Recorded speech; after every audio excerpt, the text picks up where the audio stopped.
100 push-ups, 100 sit-ups, 100 squats, and a 10-kilometer run. Do it every single day. In today's video, we're going to be testing out the One Punch Man workout, and then I will be reviewing it to see how good it is of a workout, and I'll rate it on a scale of 1 through 10, and I'll talk about the pros and cons of it all.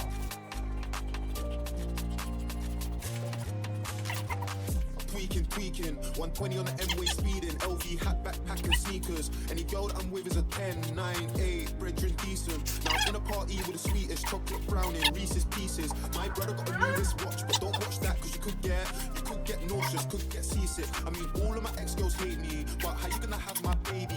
Don't you know I'm living that baby boy lifestyle, everything crazy. If you don't catch your guy, your G-O-C, I ain't talking Mercedes. Nah, let's talk about drama. I got a pen brown in my zone. I just paused the time lapse of me doing the workout so I can tell you guys how I feel after doing 50 push-ups, 50 sit-ups, 50 squats. It's hot, I'm sweaty, tired. The hardest part so far has been doing the sit-ups. While this time lapse goes, let me tell you about the new merch I have. I have backpacks, I have hats, I have shirts, phone cases, mouse pads, desk pads, duffel bags, all sorts of stuff. It really helped this channel, and I can hire an editor, I can get better equipment, things like that. So if you want, link in my bio, check it out.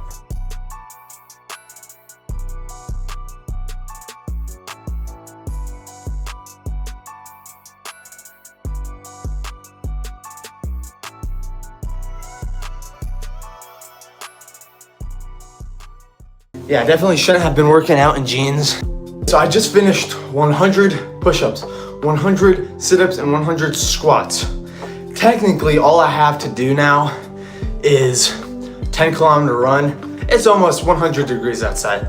I'm not doing that today, and I have stuff to do and places to be.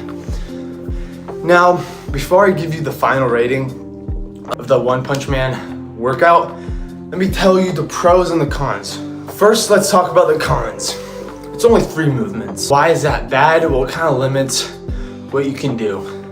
For example, sit-ups, at least how I was doing it on the floor, only really targets your upper abs. And there's a lot of other ab workouts you can do to target your lower abs, which you need to balance, and also your obliques. Now you can mediate that lack of oblique workouts by twisting on the way up. You can do that, and that's great.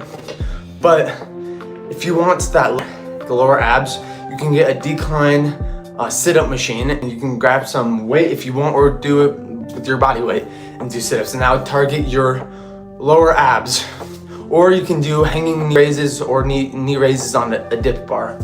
Do it multiple places. Now, push-ups are great for the mid and lower pectoral muscles, but they're not really great for the upper chest. Now, what you can do, what I did the last 50 reps, put my hands in a placement where it specifically targets your upper chest. And you can do that, and it's great.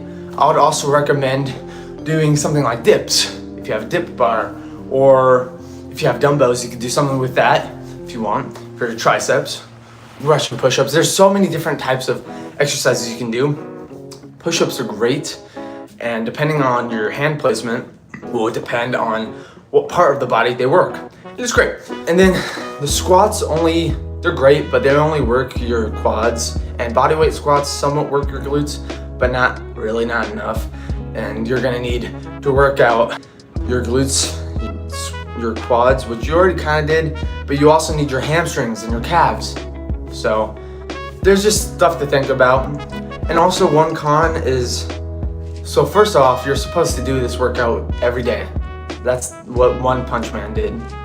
Now, it might be great if you were to do it every other day, because then you would have rest. But also, 100 repetitions, it could be good, but doing 100 repetitions every single day can be really bad and stressful on your joints. So I wouldn't really suggest doing that. I would suggest spacing it out like a day. Or one day you do push-ups and sit-ups, and then the next you do squats, and then you repeat.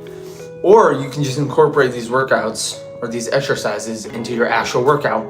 So in total, I would give it a 6 out of 10 for my rating. Why? Well, because it's just all those cons. If I wasn't to talk about the pros, it would probably be 4 out of 10, maybe 3 or 4 out of 10. But it's nice because it's a somewhat full body and it's more efficient. I did it in less than 30 minutes, and I'm also live streaming while talking to you guys. So if I can do it in 30 minutes while also talking and explaining stuff like that and taking rest, I took a good amount of rest. It's pretty quick. You could do it. If I wasn't live streaming, I would probably have been able to do it in less than 15 minutes. Really quick and efficient. But so 6 out of 10. If it was really if I wanted it to be a 7 or 8 out of 10, I would include some pull-ups. I would include dips, maybe calf raises, just some extra workout, some extra stuff to make it an 8 or 9 out of 10. With that being said, if you found this video useful, helpful, exciting, please like, subscribe, and comment down below what I should do next. Goodbye.